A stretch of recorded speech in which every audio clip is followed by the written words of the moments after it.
So let's get started again. Thank you, everybody. So our next presenter is Desiree, and she's going to be telling us about illegal homeless encampments in California, using the COMBI framework to transform a public health nuisance into a new housing development model. So do you have your clicker in there? Yeah. Okay. Good morning, everybody. My name is Desiree Orozco, and I will be presenting on illegal homeless encampments in California using the COMBI framework to transform a public health nuisance into a new housing development model. How many of you have seen or heard of encampments? How many of you would agree that it's a very complex issue? Great. So for the sake of time, I'm not going to dive too deep into the issue and assume that we all want to find a solution in the next 10 minutes.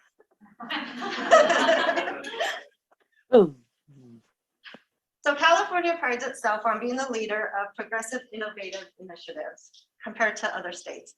However, the growing concerns about homelessness leave many leaders and stakeholders at all systematic and intergovernmental levels scrambling to contain to reduce the expansion of homelessness.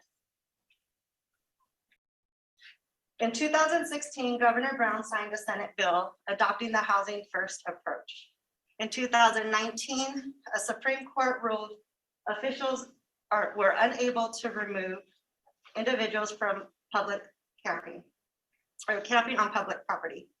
In 2020, California had an increase of over 3,500 individuals staying in shelters after $1 billion were approved in 2018. Currently, there are over 161,000 people experiencing homelessness in California.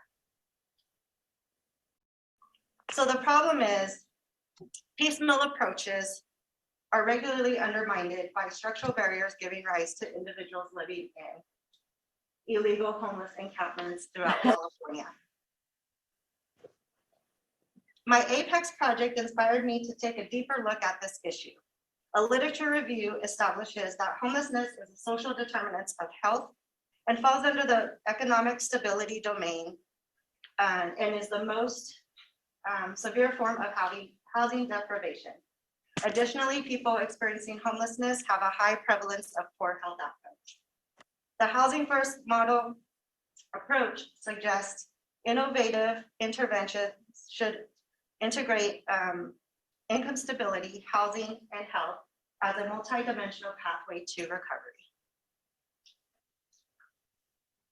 The permanent supportive housing model is an evidence-based intervention combining various supportive services and housings for individuals experiencing homelessness. The socio-ecological model recognizes that human behavior shapes and is shaped by multiple levels of influence at an individual level, a relationship level, community level, and societal level.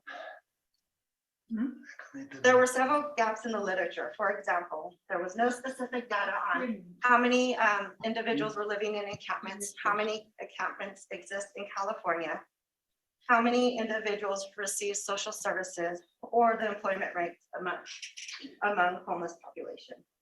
Without this data, policymakers are ill-equipped to properly address the issue.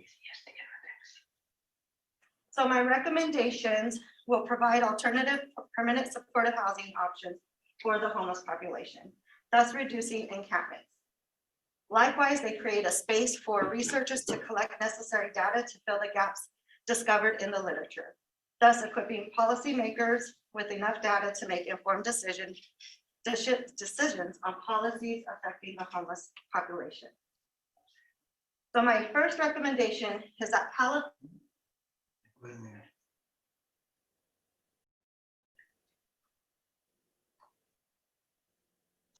developed state-run authorized homeless camps as an innovative permitting state-owned property, taking a whole system approach and intensive targeted and social interventions to support the whole person care model, and by modeling 3 camping organizations. COA is located in Sonoma County. It is a Catholic community where children from all religious backgrounds participate in youth-centered programs with the aim to build a community of strong relationships, give all participants a sense of belonging and responsibility to the community, and lastly, provide a structure where participants will excel, be held accountable, and have on-site support services. KOA is the world's most extensive system of privately held campgrounds with more than 500 locations in across the United States and Canada. Every campground offers tent, cabin, or RV living options, community restrooms and showers, organized community activities, and picnic areas. Paloma Resort is located in El Dorado County. It's a family-owned and operated camping resort and educational facility that has similar camping options and amenities as KOA, but offers bunkhouses, I know. 2 bedrooms, and a private restroom. I can't get there. So my second recommendation is to conduct further research to close the gap in literature.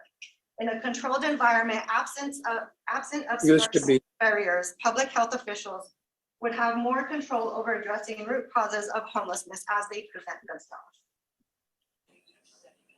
The behavior change will provides a theoretically based approach to mitigating the complexities and for understanding behavior. It considers the sources of behavior at the individual level, the intervention functions at the community level, and the policy categories at the policy level. And so the center here is the Cone B model, which I will be going over in the next slide, but it's capability, opportunity, and motivation. A team of case managers and service providers would coordinate care following the Cone B model to change behaviors contributing to homelessness at the individual level. For example, providing educational and training interventions would increase people's capability to manage their health and obtain employment.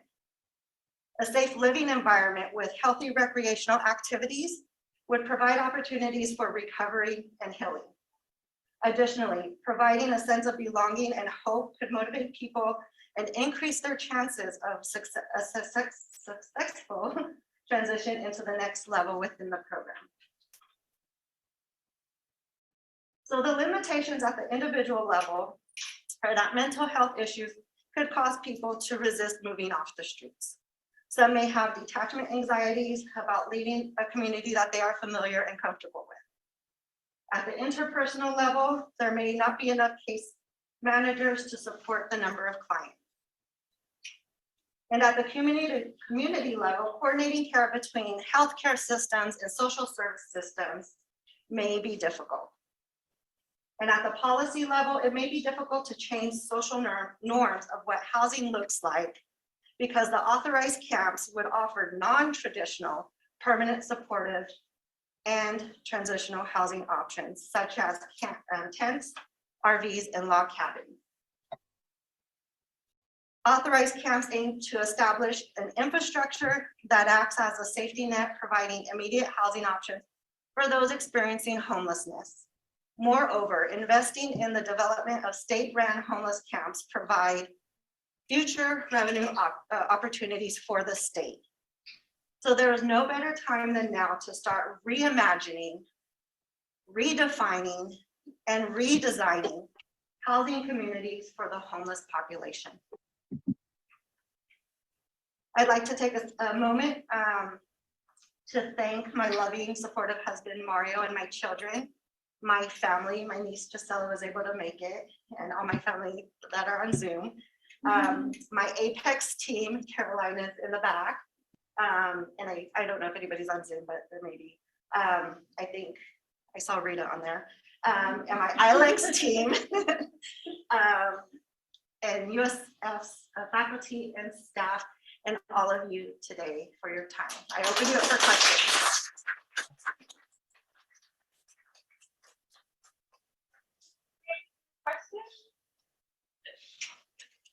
I have a question. Yes. Very well done, Desiree. Beautiful. My question is about the different levels of government that might contribute with your recommendation. What do you see? Do you see opportunities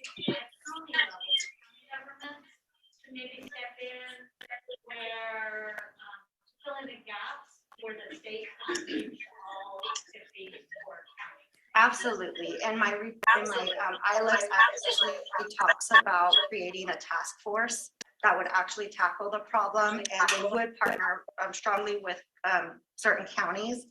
The reason why I recommended the state level is because I attended a town hall in Placer County where there's a community-based organization called Gathering In, who has the same idea, but they are trying to do it at a county level. And because of the not in my backyard mentality, it was stalled. And I, as of now, I don't even know if they were able You got to a text receive the state message from funding Annette that's saying they could now. hear you. And so it was an opportunity that could have been missed. They even had seed money I don't from know where your private phone is. companies to start first, but they couldn't get the county to approve the land because of the pushback from the community. This So young lady, that's why I'm recommending the state just go in and say, hey, we're gonna run this program with you. We're gonna develop, this program with all stakeholders at whatever counties have the land and property. I also, sorry. And Desiree and I have talked a little bit about it, but I think there is also an advantage, and there's literature supporting nature-based mental health therapy. And so this is, setting up for a lot of potential benefits in the target population. So. Yeah, I mean, if I could go back to that slide, if you look at that slide, like the Yeah. stress of living on the streets compared to the therapeutic outdoors, I mean, just that alone, I think, can shift the mentality. Yeah. Thank you. So much, Desiree. Okay, so our next one. You got